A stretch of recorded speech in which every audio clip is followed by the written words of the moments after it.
Afeição. Perguntas 173 a 184. Como devemos entender a simpatia e a antipatia? A simpatia ou a antipatia têm suas raízes profundas no espírito, na sutilíssima entrosagem dos fluidos peculiares a cada um, e quase sempre, de modo geral, atestam uma renovação de sensações experimentadas pela criatura, desde o pretérito delituoso em iguais circunstâncias. Devemos, porém, considerar que toda antipatia, aparentemente a mais justa, deve morrer para dar lugar à simpatia que edifica o coração para o trabalho construtivo e legítimo da fraternidade. Poderíamos obter uma definição da amizade? Na gradação dos sentimentos humanos, a amizade sincera é bem o oásis de repouso para o caminheiro da vida na sua jornada de aperfeiçoamento. Nos trâmites da terra, a amizade leal é a mais formosa modalidade do amor fraterno, que santifica os impulsos do coração nas lutas mais dolorosas e inquietantes da existência. Quem sabe ser amigo verdadeiro é sempre o emissário da aventura e da paz, alistando-se nas fileiras dos discípulos de Jesus, pela iluminação natural do espírito, que, conquistando as mais vastas simpatias entre os encarnados e as entidades bondosas do invisível, sabe irradiar por toda a parte as vibrações dos sentimentos purificadores. Ter amizade é ter coração que ama e esclarece, que compreende e perdoa nas horas mais amargas da vida. Jesus é o divino amigo da humanidade. Saibamos compreender a sua afeição sublime e transformaremos o nosso ambiente afetivo num oceano de paz e consolação perenes. O Instituto da Família é organizado no plano espiritual antes de projetar-se na Terra? O colégio familiar tem suas origens sagradas na esfera espiritual. Em seus laços, reúnem-se todos aqueles que se comprometeram no além a desenvolver na Terra uma tarefa construtiva de fraternidade real e definitiva. Preponderam nesse instituto divino os elos do amor, fundidos nas experiências de outras eras. Todavia, aí ocorrem igualmente os ódios e as perseguições do pretérito obscuro, a fim de se transfundirem em solidariedade fraternal com vistas ao futuro. É nas dificuldades provadas em comum, nas dores e nas experiências recebidas na mesma estrada de evolução redentora, que se olvidam as amarguras do passado longínquo, transformando-se todos os sentimentos inferiores em expressões regeneradas e santificantes. Purificadas as afeições, acima dos laços do sangue, o sagrado Instituto da Família se perpetua no infinito através dos laços imperecíveis do espírito. As famílias espirituais no plano invisível são agrupadas em falanges e aumentam ou diminuem como se verifica na Terra? Os núcleos familiares do além agrupam-se igualmente em falanges, continuando aí a obra de iluminação e de redenção de alguns componentes dos grupos, elementos mais rebeldes ou estacionários, que são impelidos pelos seus companheiros afins aos esforços edificantes na conquista do amor e da sabedoria. De maneira natural, todos esses núcleos se dilatam à medida que se aproximam da compreensão do Onipotente, até alcançarem o luminoso plano de unificação divina com as aquisições eternas e inalienáveis do infinito. As famílias espirituais possuem também um chefe? Todas as coletividades espirituais estão reunidas em suas características familiares, pelas santas afinidades da alma, e cada uma possui o seu grande mentor nos planos mais elevados, de onde promanam as substâncias eternas do amor e da sabedoria. Poderíamos receber algum esclarecimento sobre a lei das afinidades entre os espíritos desencarnados? Na Terra, as criaturas humanas muitas vezes revelam as suas afinidades nos interesses materiais, que podem dissimular a verdadeira posição moral da personalidade. No mundo dos espíritos elevados, porém, as afinidades legítimas se revelam sem qualquer artifício pelos sentimentos mais puros. No capítulo das afeições terrenas, o casar ou não casar está fora da vontade dos seres humanos? O matrimônio na Terra é sempre uma resultante de determinadas resoluções tomadas na vida do infinito antes da reencarnação dos espíritos, seja por orientação dos mentores mais elevados, quando a entidade não possui a indispensável educação para manejar as suas próprias faculdades, ou em consequência de compromissos livremente assumidos pelas almas, antes de suas novas experiências no mundo, razão pela qual os consórcios humanos estão previstos na existência dos indivíduos, no quadro escuro das provas expiatórias ou no acervo de valores das missões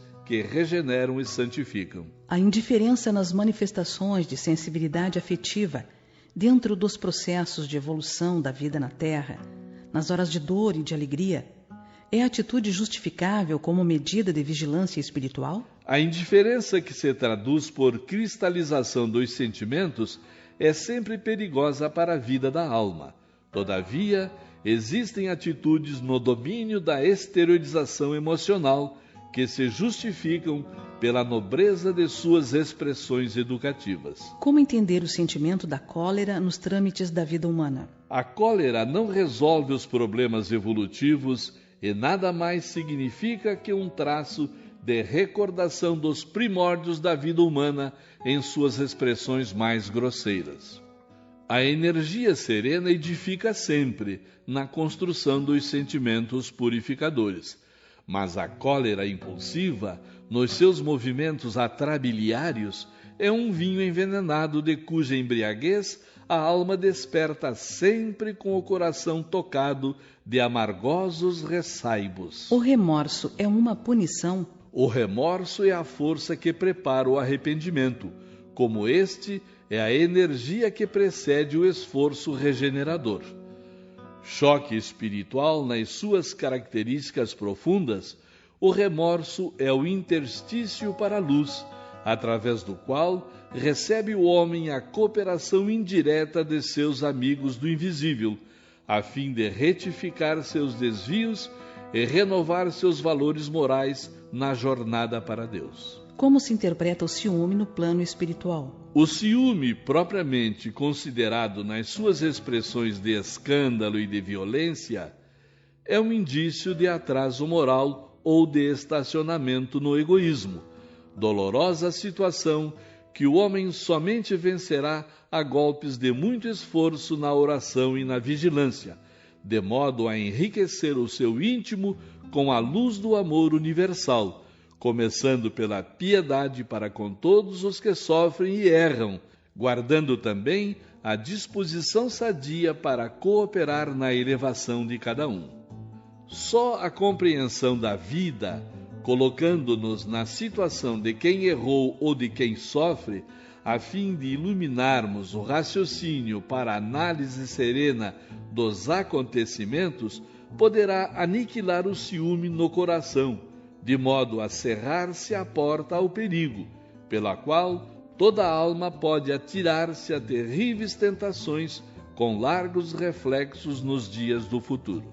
Como devemos efetuar nossa autoeducação, esclarecida pela luz do Evangelho, nos problemas das atrações sexuais, cujas tendências egoístas tantas vezes nos levam a atitudes antifraternais? Não devemos esquecer que o amor sexual deve ser entendido como o impulso da vida que conduz o homem a grandes realizações do amor divino, através da progressividade de sua espiritualização no devotamento e no sacrifício.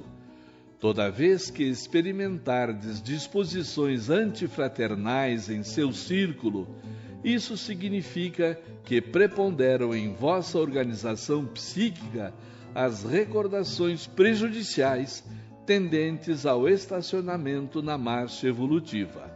É aí que urge o esforço da autoeducação, porquanto toda criatura necessita resolver o problema da renovação de seus próprios valores. Haveis de observar que Deus não extermina as paixões dos homens, mas fá-las evolutir, convertendo-as pela dor em sagrados patrimônios da alma, competindo às criaturas dominar o coração, guiar os impulsos, orientar as tendências na evolução sublime dos seus sentimentos. Examinando-se ainda o elevado coeficiente de viciação do amor sexual que os homens criaram para os seus destinos, somos obrigados a ponderar que se muitos contraem débitos penosos entre os excessos da fortuna, da inteligência e do poder, outros o fazem pelo sexo, abusando de um dos mais sagrados pontos de referência de sua vida. É por esse motivo que observamos muitas vezes almas numerosas aprendendo, entre as angústias sexuais do mundo, a renúncia e o sacrifício, em marcha para as mais puras aquisições do amor divino. Depreende-se, pois, que ao invés da educação sexual pela satisfação dos instintos, é imprescindível que os homens eduquem sua alma para a compreensão sagrada do sexo. Dever. Perguntas 185 a 196. Quais as características de uma boa ação? A boa ação é sempre aquela que visa o bem de outrem e de quantos lhe cercam o esforço na vida. Nesse problema, o critério do bem geral deve ser a essência de qualquer atitude. A melhor ação pode, às vezes, padecer a incompreensão alheia, no instante em que é exteriorizada, mas será sempre vitoriosa a qualquer tempo pelo benefício prestado ao indivíduo ou à coletividade. O acaso deve entrar nas cogitações da vida de um espiritista cristão? O acaso propriamente considerado não pode entrar nas cogitações do sincero discípulo da verdade evangélica. No capítulo do trabalho e do sofrimento, a sua alma esclarecida conhece a necessidade da própria redenção, com vistas ao passado delituoso, e no que se refere aos desvios e erros do presente, melhor que ninguém a sua consciência deve saber da intervenção indébita levada a efeito sobre a lei de amor, estabelecida por Deus, cumprindo-lhe aguardar conscientemente, sem qualquer noção de acaso, os resgates e reparações dolorosas do futuro. Qual a atitude mental que mais favorecerá o nosso êxito espiritual nos trabalhos do mundo? Essa atitude deve ser a que vos é ensinada pela lei divina na reencarnação em que vos encontrais, isto é, a do esquecimento de todo o mal, para recordar apenas o bem e a sagrada oportunidade de trabalho e edificação no patrimônio eterno do tempo. Esquecer o mal é aniquilá-lo, e perdoar a quem o pratica é ensinar o amor, conquistando afeições sinceras e preciosas.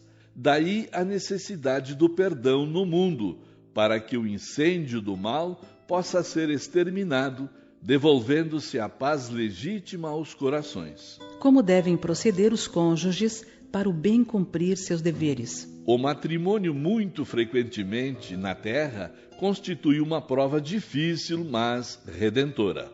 Os cônjuges, desvelados por bem cumprir suas obrigações divinas, devem observar o máximo de atenção, respeito e carinho mútuos, concentrando-se ambos no lar, sempre que haja um perigo ameaçando-lhes a felicidade doméstica, porque na prece e na vigilância espiritual encontrarão sempre as melhores defesas. No lar, muitas vezes, quando um dos cônjuges se transvia, a tarefa é de lutas e lágrimas penosas. Porém, no sacrifício, toda a alma se santifica e se ilumina, transformando-se em modelo no sagrado instituto da família.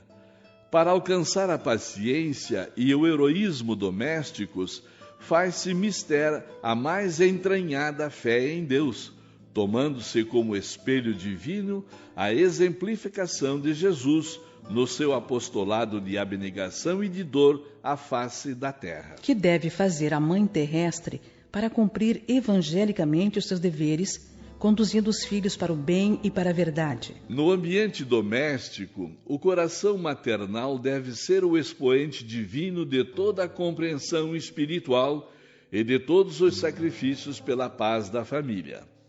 Dentro dessa esfera de trabalho, na mais santificada tarefa de renúncia pessoal, a mulher cristã acende a verdadeira luz para o caminho dos filhos através da vida. A missão materna resume-se em dar sempre o amor de Deus, o Pai de infinita bondade, que pôs no coração das mães a sagrada essência da vida. Nos labores do mundo, existem aquelas que se deixam levar pelo egoísmo do ambiente particularista. Contudo, é preciso acordar a tempo, de modo a não viciar a fonte da ternura. A mãe terrestre deve compreender antes de tudo que seus filhos, primeiramente, são filhos de Deus. Desde a infância, deve prepará-los para o trabalho e para a luta que os esperam. Desde os primeiros anos, deve ensinar a criança a fugir do abismo da liberdade, controlando-lhe as atitudes e consertando-lhe as posições mentais, pois que essa é a ocasião mais propícia à edificação das bases de uma vida. Deve sentir os filhos de outras mães como se fossem os seus próprios, sem guardar de modo algum a falsa compreensão de que os seus são melhores e mais altamente aquinhoados que os das outras. Ensinará a tolerância mais pura, mas não desdenhará a energia quando seja necessária no processo da educação, reconhecida a heterogeneidade das tendências e a diversidade dos temperamentos. Sacrificar-se-á de todos os modos ao seu alcance, sem quebrar o padrão de grandeza espiritual da sua tarefa, pela paz dos filhos, ensinando-lhes que toda dor é respeitável, que todo trabalho edificante é divino e que todo desperdício é falta grave. Ensinar-lhes-á o respeito pelo infortúnio alheio, para que sejam igualmente amparados no mundo, na hora de amargura que os espera, comum a todos os espíritos encarnados.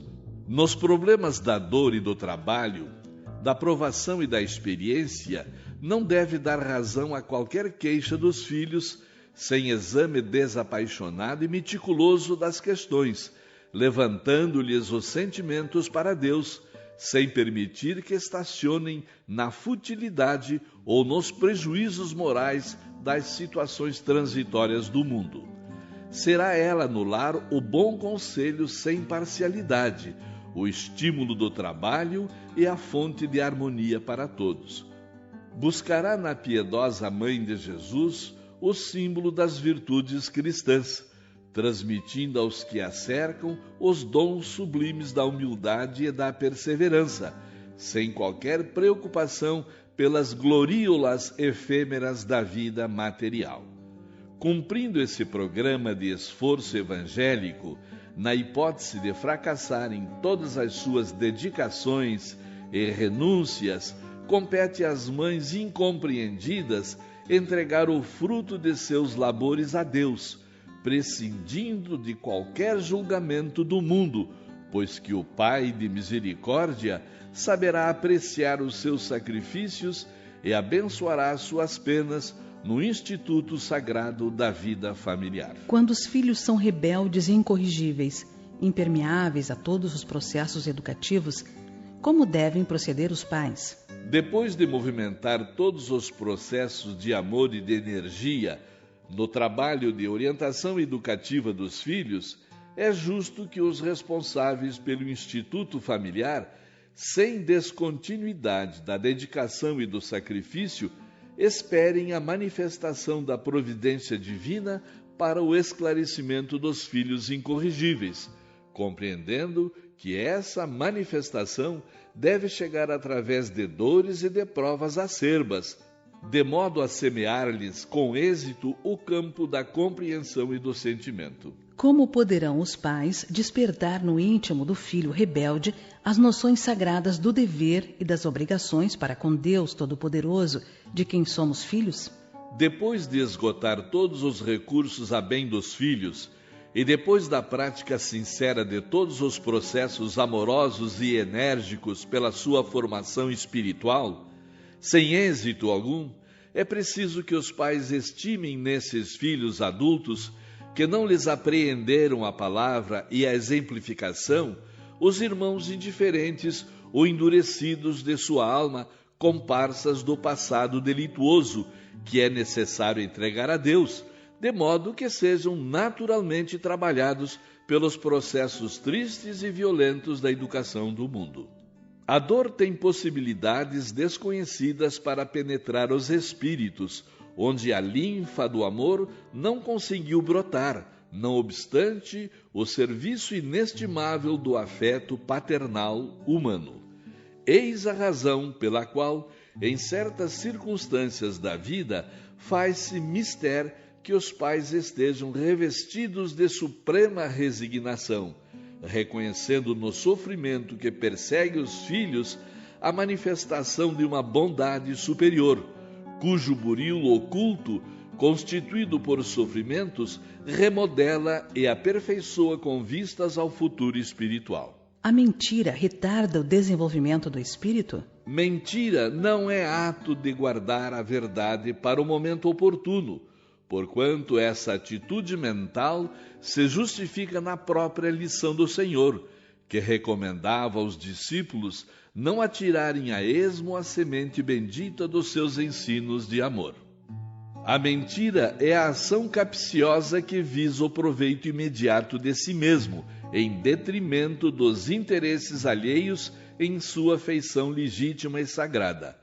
E essa atitude mental da criatura é das que mais humilham a personalidade humana, retardando por todos os modos a evolução divina do espírito. A verdade, quando dita com sinceridade e franqueza rudes, pode retardar o progresso espiritual pela dor que causa? A verdade é a essência espiritual da vida.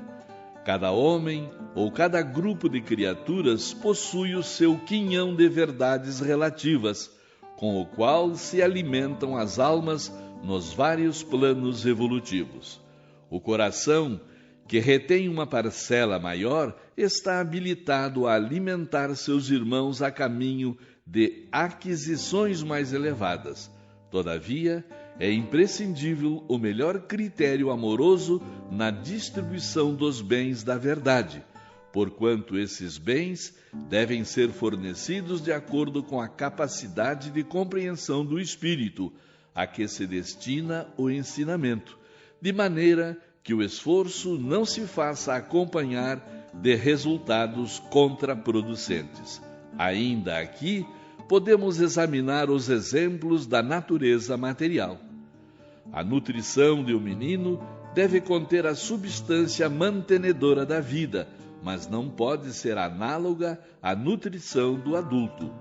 A despreocupação nesse assunto poderia levar a criança ao aniquilamento, embora as substâncias ministradas estivessem repletas de elementos vitais. Devemos contar, de maneira absoluta, com o auxílio dos guias espirituais em nossas realizações humanas? Um guia espiritual poderá cooperar sempre em vossos trabalhos, seja auxiliando-vos nas dificuldades de maneira indireta ou confortando-vos na dor, estimulando-vos para a edificação moral e imprescindível a iluminação de cada um. Entretanto, não deveis tomar as suas expressões fraternas por promessa formal no terreno das realizações do mundo, porquanto essas realizações dependem do vosso esforço próprio e se acham entrosadas no mecanismo das provações indispensáveis ao vosso aperfeiçoamento. Como poderemos encontrar dentro de nós mesmos o elemento esclarecedor de qualquer dúvida quanto à qualidade fraternal e excelente do ato que pretendamos realizar nas lutas cotidianas da vida de relação? Aqui somos compelidos a recordar o antigo preceito do amar o próximo como a nós mesmos.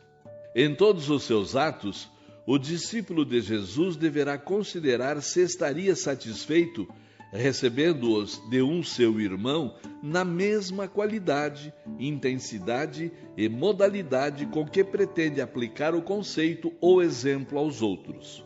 Com esse processo introspectivo, cessariam todas as campanhas levianas dos atos e das palavras, e a comunidade cristã estaria integrada em conjunto no seu legítimo caminho. Como encaram os guias espirituais as nossas queixas? Muitas são consideradas verdadeiras preces dignas de toda a carinhosa atenção dos amigos desencarnados.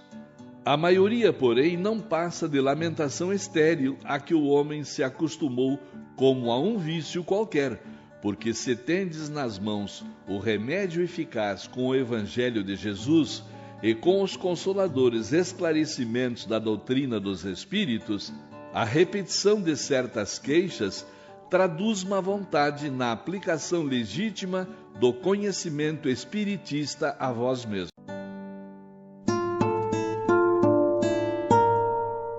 Cultura, razão. Perguntas 197 a 203.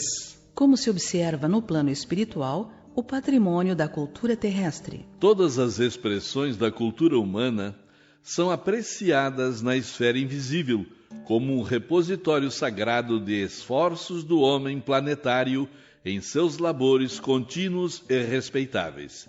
Todavia, é preciso encarecer que, neste outro lado da vida, a vossa posição cultural é considerada como processo, não como fim, porquanto este reside na perfeita sabedoria, síntese gloriosa da alma que se edificou a si mesma, através de todas as oportunidades de trabalho e de estudo da existência material. Entre a cultura terrestre e a sabedoria do espírito, há singular diferença que é preciso considerar. A primeira se modifica todos os dias e varia de concepção nos indivíduos que se constituem seus expositores dentro das mais evidentes características de instabilidade. A segunda, porém, é o conhecimento divino, puro e inalienável, que a alma vai armazenando no seu caminho em marcha para a vida imortal. Pode o racionalismo garantir a linha de evolução da Terra? Por si só, o racionalismo não pode efetuar esse esforço grandioso, mesmo porque todos os centros da cultura terrestre têm abusado largamente desse conceito. Nos seus excessos, observamos uma venerável civilização condenada a amarguradas ruínas. A razão sem o sentimento é fria e implacável como os números, e os números podem ser fatores de observação e catalogação da atividade, mas nunca criaram a vida. A razão é uma base indispensável, mas só o sentimento cria e edifica. É por esse motivo que as conquistas do humanismo jamais poderão desaparecer nos processos evolutivos da humanidade. Poderá a razão dispensar a fé? A razão humana é ainda muito frágil e não poderá dispensar a cooperação da fé que a ilumina para a solução dos grandes e sagrados problemas da vida.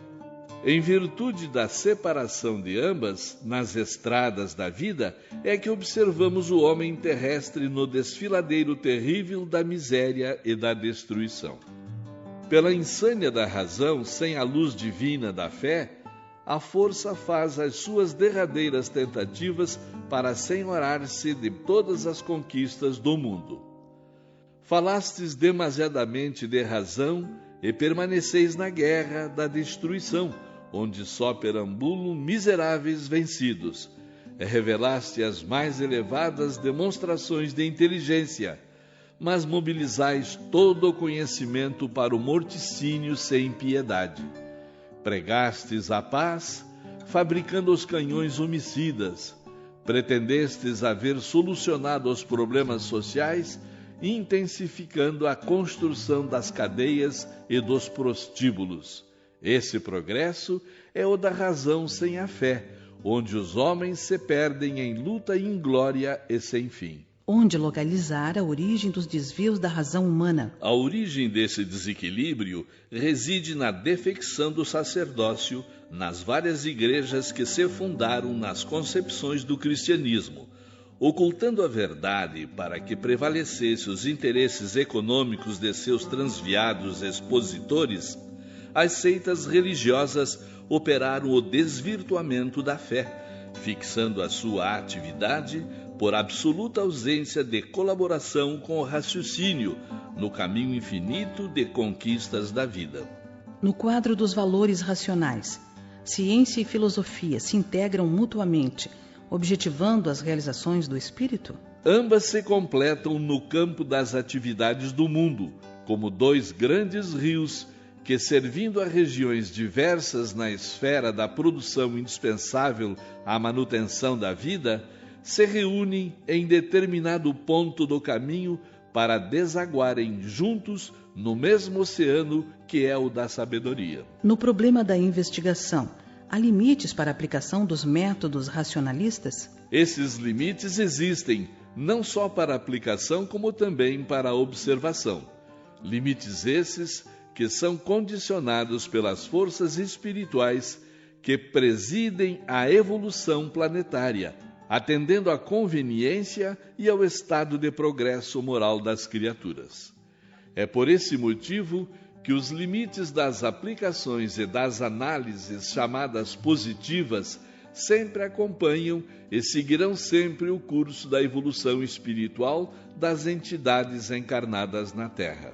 Como apreciar os racionalistas que se orgulham de suas realizações terrestres, nas quais pretendem encontrar valores finais e definitivos? Quase sempre os que se orgulham de alguma coisa caem no egoísmo isolacionista que os separa do plano universal. Mas os que amam o seu esforço nas realizações alheias ou a continuidade sagrada das obras dos outros, na sua atividade própria, jamais conservam pretensões descabidas e nunca restringem sua esfera de evolução, porquanto as energias profundas da espiritualidade lhes santificam os esforços sinceros, conduzindo-os aos grandes feitos através dos elevados caminhos da inspiração.